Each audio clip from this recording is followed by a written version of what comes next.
সকালে ঘুম থেকে উঠে দেখি কত সুন্দর ফুল পড়ে আছে, আর গাছ থেকে যখন এত সুন্দর সুন্দর ফুল নিচে পড়ে থাকে দেখতে অনেক সুন্দর দেখায়। আসসালামু আলাইকুম, সবাই কেমন আছেন? নতুন আরেকটি ব্লগ নিয়ে চলে আসলাম। আর ফার্স্টেই দেখাচ্ছিলাম আমাদের গাছের ফুলগুলো দেখতে কতটা সুন্দর, আর এই গাছ থেকে ফুলগুলো পড়ে যায়। আর এই তো চলে আসলাম এখন রান্না করার জন্য। আর আজকে দুপুরে কি রান্না করব, ডিম ভুনা করব ভাবতেছি। আর যেহেতু আদিবা ডিম ভুনাটা অনেক পছন্দ করে, তো সেজন্য ফার্স্টে ডিমটা সিদ্ধ করে নিয়ে হলুদ মরিচ দিয়ে এটাকে মাখিয়ে দেন এটা ভেজে নিলাম। আর এখন ডিমটা উঠিয়ে সেই চুলায় এখন পেঁয়াজ মরিচ ভেজে দেন এটার মধ্যে মশলা টশলা দিয়ে দিয়েছিলাম। আর যখন কষানো হয়ে যাবে তখন আমি ডিমটা দিয়ে দিব। আর এই তো ডিমটা হয়ে গেছে ফাইনালি। লাস্টে আমি ধনিয়া পাতা দিয়ে ডিমটা নামিয়ে ফেললাম। আর দুপুরের খাওয়াটা শুরু করে দিলাম। এই তো দুপুরে খেতে বসে গেছি। আর আজকে ডিম ভুনা দিয়ে ভাত খাচ্ছিলাম। তো আলহামদুলিল্লাহ অনেক মজা হয়েছিল ডিম ভুনাটা।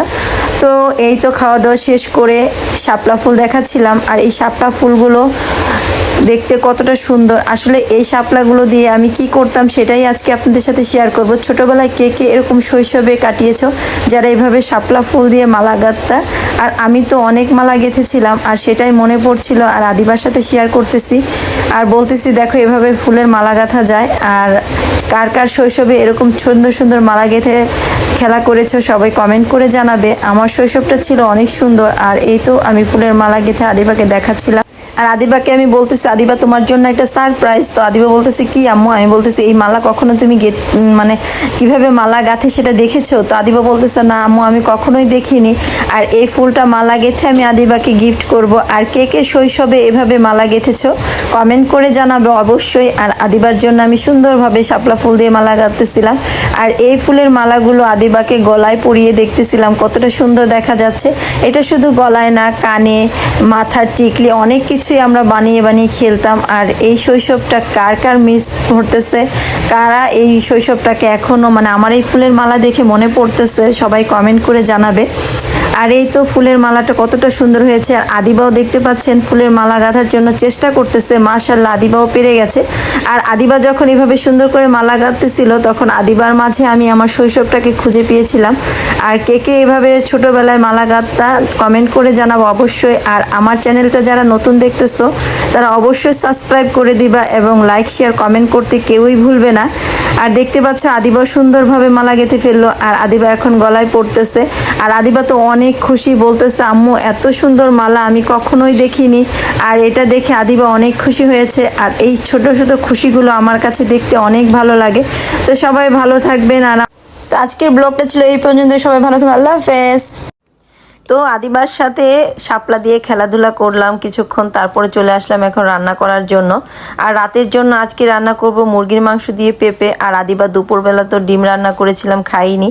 তো আদিবা চলে আসলো এখন মুরগির মাংস দেখে, ও বলতেছে আমি এখন খাওয়া দাওয়া করব। যাই হোক আদিবা এখন বসে পড়লো খাওয়ার জন্য। আর লেবু ছাড়া তো আদিবার চলেই না। তো আদিবা বলতেছে আম্মু দেখো আমি লেবু দিয়ে মুরগির মাংস খেতে অনেক পছন্দ করি। আর আদিবা তো মুরগির মাংস আদিবার অনেক ফেভারিট। তো এই তো আদিবা খাওয়া দাওয়া করতেছে।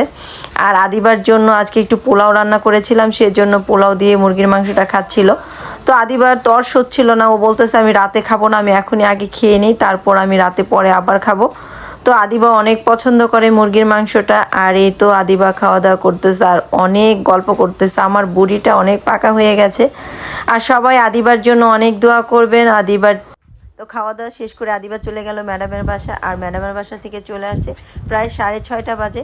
তো আদিবার জন্য একটু হালকা নাস্তা বানালাম। আর এখানে আছে সসেস, তো সসেসটা ভেজে দিয়েছি। আর সাথে আছে ফ্রেঞ্চ ফ্রাই।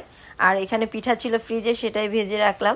তো আদিবা অধরা ওরা সন্ধ্যার দিকে একটু নাস্তা করলো। আর এখন অধরা স্যার চলে আসবে, সেজন্য আদিবা অধরা একসাথে নাস্তাটা করে নিল। তো এই তো ওরা খাওয়া দাওয়া করতেছে। তো সবাই ভালো থাকবেন আর আমার চ্যানেলটাকে সাপোর্ট করে দেবেন। সবাই সাবস্ক্রাইব করতে কেউই ভুলবেন না। আর লাইক শেয়ার কমেন্ট অবশ্যই করবেন। আর যেহেতু সারাদিন বৃষ্টি হয়েছিল কাপড় চোপড় কিছুই শুকাতে পারিনি, সব কিছু চুলাই শুকাচ্ছিলাম। তো আজকের ব্লগটা ছিল এই পর্যন্ত। নতুন আরেকটি ব্লগ নিয়ে আবারও আপনাদের মাঝে হাজির হব। সেই পর্যন্ত সবাই ভালো থাকবেন। আল্লাহ হাফেজ।